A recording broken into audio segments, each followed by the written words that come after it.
My wife and I recently got a puppy, and let's just say he's a little bit mouthy, meaning he bites on everything. And that can be your arm too. It's like we're constantly saying, gentle, gentle, gentle. You know, we live in a biting culture. Harmful words, hurtful actions. A little bit of gentleness could be really helpful in today's culture. Gentleness is one of those virtues that makes life easier on the other person, not just yourself. So how is it that I develop gentleness in my life? That's what we're going to talk about on today's Full Life Podcast.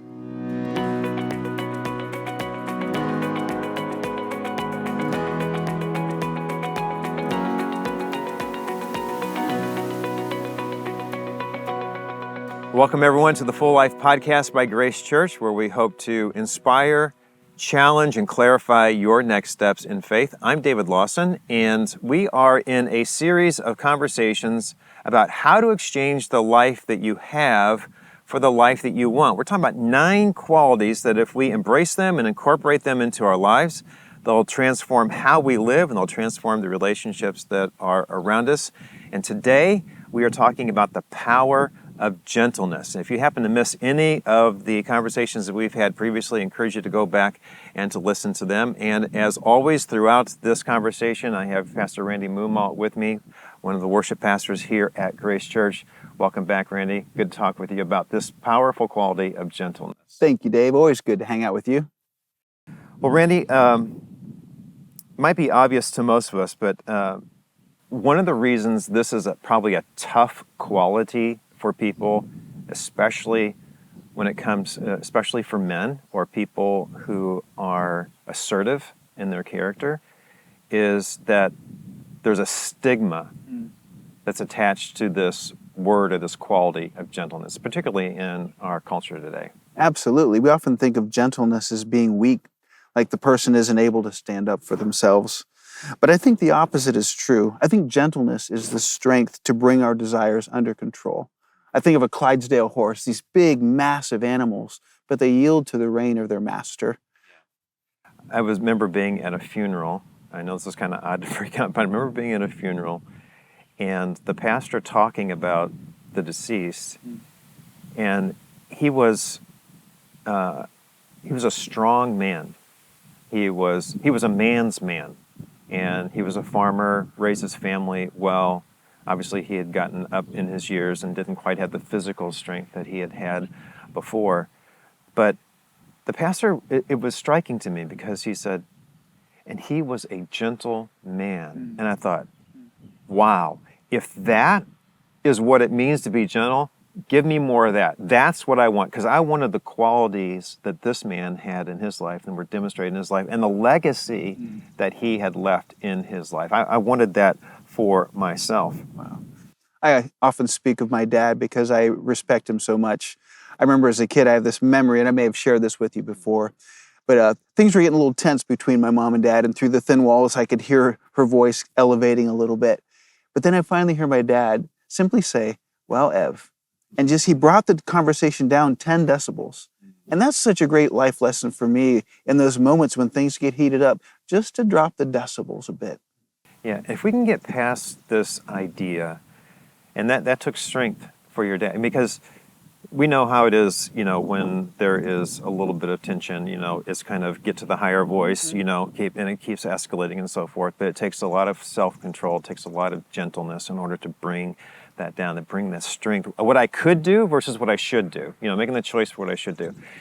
If we can get past this idea that gentleness is the same as genteel, it's not the same. Being gentle is, I think what we're talking about is being gentle is not being weak, it's not being a wimp, it's not being a doormat. Gentleness really is strength. It's strength and power. And going back to that illustration that you gave earlier about the Clydesdale, I think about a wild stallion. We've all seen these movies, these pictures of these wild, very strong, beautiful animals. But the power and strength is all for themselves, right? But you tame that stallion, they have exactly the same power and the strength that they had out in the wild, but now their power and their strength is harnessed for the purpose of their master. Yeah. And that's really the picture, isn't it, that the scripture gives to us about what a gentle person is. It's that strength or that power under control.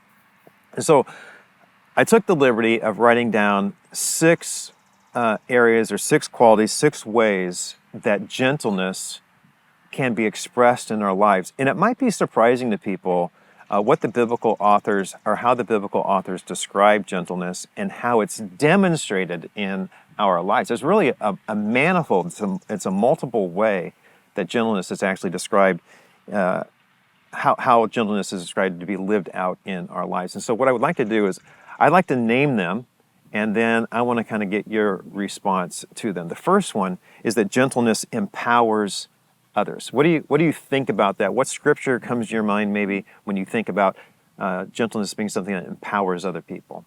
Well, we read in Matthew 20, Jesus called them together and said, "You know that the rulers of the Gentiles lord it over them, and their high officials exercise authority over them. Not so with you.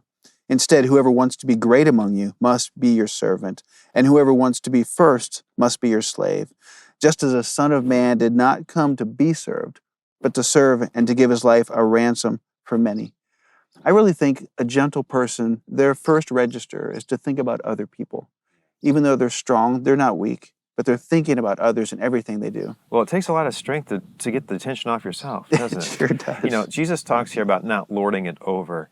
And that statement that he made in those verses is, not so with you. That's an exchange, isn't it? I'm exchanging how I want it to be, or how I want it to be with how it should be. It's I have the ability, I have the, because of my position or because of my role, I could do this, but I'm choosing not to do it for the benefit of somebody else. What I love about this teaching is Jesus didn't say, "Not so with you, go figure it out." He said, "No, this is what I did. Watch what I did, right, and do it."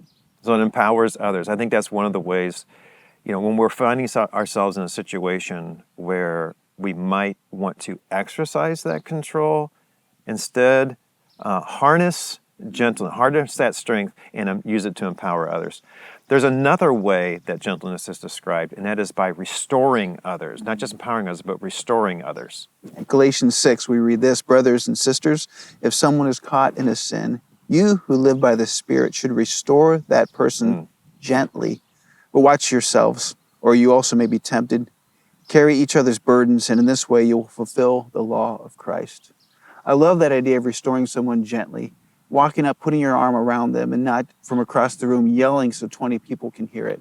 Yeah. Big difference. Big difference. And keeping those conversations private. Sometimes those conversations have to take place, but why? It's for the benefit of the other person. It's not because of something you did to me, or, sometimes that happens, but the whole purpose of that conversation is, I want to help you get better at this. And I'm not doing it in a haughty way. I want to invest in your life in this way. We have the strength in those situations either to restore or to destroy. Mm-hmm. Our words can destroy somebody. We like to, sometimes when we have the advantage, we like to play on that advantage, put that person under our thumb and squeeze it out of them. And that's just not what a gentle person is. That's the way the world would do it, but that's really not what a gentle person would do. That is not serving your neighbor. That's right. That's not loving your neighbor as yourself. That's for sure. There's another way that gentleness is demonstrated, and that's by communicating love. I don't know if you're ready for this. This verse is really convicting. A really short, really simple verse that packs a punch. Colossians 3:19. "Husbands, love your wives. Do not be harsh with them." Yeah. Poof. And it's easy to read, easy to think about, but when you're in the trenches of it, not being harsh with the one you love is challenging at times. Yeah, and certainly we don't want to dismiss that the focus of that is on our wives, for us men who are married, but it's also to other people, and to especially people or family, because we've talked about this before, how it's so easy to be harsh with people that we say we love the most. But and I've actually studied that passage a little bit, and one of the things that is kind of intimated in that is that not just harsh with what I say, what comes out, but what I think in my heart. Yep. There shouldn't be that harshness in my heart. Now, certainly we don't want to. That's the next good check and balance for it not to Right. come out. But that's the depth of the transformation that really needs to happen in my life. That I'm a gentle man, not only in the exterior, but I'm gentle with what's going on in my heart. And you and I both know what's brewing in your heart eventually finds its way It out. sure does. Out of the overflow of the heart, the mouth speaks. Yeah, for sure. Another way that gentleness is demonstrated is by respecting others. Now, a lot of what we're talking about falls under this category of respect, but I want to draw it out a little bit more particularly. What are you thinking about that in terms of respect demonstrating gentleness? Yeah, 1 Peter 3:15 has some great words. It says, "But in your heart, revere Christ Jesus as Lord, always being ready to give an answer to those who ask you about the hope that is in you, yet with gentleness and reverence." I love that idea when people ask about, why do you believe what you do? Instead of just beating them over the head with all these facts and just arrogance maybe, but just come at it from a spirit of gentleness. Yeah. We could use a lot of that today. Sure could. Not just with our position in faith, because you and I are followers of Jesus, we're Christians, but when you think about opinions in the workplace, when you think about political opinions, when you think about any manner of differences that there might be, positions that people might hold, you can have that conversation. It's okay to have that conversation, but with gentleness and respect, respecting that person believes what they believe for a reason. And it could be that it might be misdirected for whatever reason, but you don't have to be disrespectful when you're talking to them about it. It's one of the ways that we can demonstrate gentleness. And I think gentleness is the forerunner to civility. Just in common everyday life, when you begin with gentleness, your relationships begin to flourish. Yeah, for sure. People like being around you. They do. It's like a little bit of honey goes a long way, right? I like that. Yeah.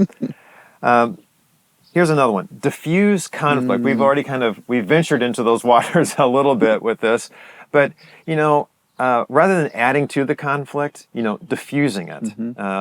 There's a lot of scripture that talks about that. Sure is. Proverbs 51 is one of those. A gentle answer turns away wrath, but a harsh word stirs up anger. You've seen it. Yeah. You've been in a conversation and someone just keeps adding fuel to the fire, and it just doesn't end until finally somebody's willing to just throw in a gentle word and just bring it back down. Yeah, and I like the description of that verse too. It turns away wrath. It does a U-turn. It's like it's coming your way, and it does a U-turn. Just the power of a gentle word in that situation. But you want to talk about strength under control. It's like, I could say this. I might feel like I have a right to say it, but I'm not going to. For the good of the situation, for the good of the other person. Now, there might be another time that I talk about this, but it's going to be different. The circumstances are going to be different when I do it. James speaks of that too when he talks about the tongue. He refers to it as a fire. And you think of this forest that a tiny little spark sets on fire. Yep. In the same way, a harsh word, it can just set off everything. No doubt about that. It's like a match to gasoline. There is so much power in our words. Think about the transformation that could happen in our lives if we just exchange the words that we use. Not to dismiss everything else we've talked about, but that one change can make a big difference, right? Because James even said, if we can control our tongue, we can control everything, right? So diffuse conflict. All right, the next one is expect the best. I love this. This is transformative for me because it's all about perspective, and perspective really influences my life for sure. Some great words in Proverbs 17, verse 9. Whoever would foster love covers over an offense, but whoever repeats the matter separates close friends. Boy, if you see something that's going on wrong, why do you need to repeat it? Go to that person in love, like we learned in Galatians 6. Yeah. Work it out between you. Don't put it on Facebook. Don't air it out there. Yeah. Well, thank you for that. Yeah. Let's not put it on social media for the whole world to see. I like how Paul described love in 1 Corinthians 13. He said that love believes all things and hopes all things. And there might be reason for you for a person to believe that what happened was with ill intent or whatever. But I'm going to make the choice. With gentleness, I'm going to make the choice to for that to be, for the opportunity for that not to be intentional, or that someone didn't mean to do it. You know, I don't know how many times I've had a conversation with somebody where they will have thought that somebody had this ill intent. And did you talk to them about it? No. I just know that they wanted to harm me with it. Well, maybe if you just had a conversation with them, I bet that if you called them up, texted them, went to their door and talked to them, they'd probably say, "Oh my goodness, I had no idea. I did not mean for it to come across that way. Forgive me for doing that," you know, because most of the time that's probably the case. I like the idea of expecting the best. You know, it takes a lot of self-control, it takes a lot of gentleness, a lot of strength under control to expect the best rather than allowing that hurt to fester in my life. I had a friend the other day that texted me and said, I said something and I'm afraid you may have taken the wrong way. And I loved how he wanted to keep things clear and keep our accounts short. Made my day. Well, that's a good thought. I like that. Keep short accounts. That's really a good step. As we move into some next steps that maybe we can take some tangible next steps, I think keep short accounts definitely is one of them. Don't let something go, which doesn't mean you lambaste somebody. You go in there expecting the best with their interest in mind. You could do something else, but you're choosing to do something, and you do it another way, and you're going to build into that person rather than you're going to try to restore rather than to destroy. That's a good one. So maybe one of the things that we can do related to keeping short accounts is take a look at all of our relationships, you know, work relationships, at home, friendships, whatever. Where do we need to kind of shore those up? What conversations do we need to have, admit our wrong in something, and really try to fix it? And then identify those relationships where we might have trouble being gentle.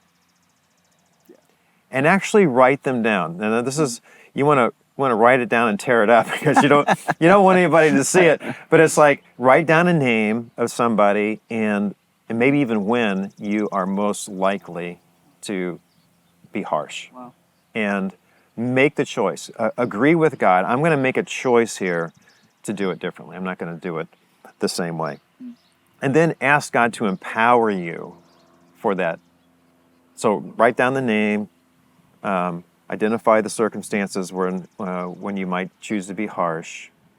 And then agree that with God that, I got to do something about that. And then ask for His strength to do it.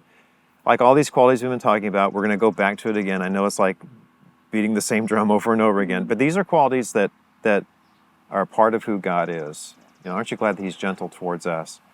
And they are brought out in our lives as a result of our relationship. So ask Him to empower us to be gentle in those situations. And maybe one really practical last step is when the conversation starts getting heated, to be the first one to lower the decibels. Yeah. There's no weakness in that, but it shows strength that you're able to control your voice. Yeah. So the theme that's running through this whole gentleness thing is our relationships. Sure is. It's all about our relationships. Where we're going to fail on the gentleness side is in our relationships. So those are some good next steps. Thank you, Randy. Appreciate that. Well, we hope that this conversation has been helpful for you in helping you take your next step in your own faith journey. Remember that Jesus came that we might have life and have it to the full. And part of experiencing that full life, that abundant life, is learning to be gentle in our relationships with other people. And we hope that you experience that for yourself. If you don't have a church home, you're certainly welcome to join us. You can always go to worcestergrace.org. That's WOOSTER grace.org. And you can learn about the times and the location where we meet and then the times that our services are streamed. And hopefully you can continue taking these next steps in your own spiritual journey and developing gentleness and these other qualities in your life.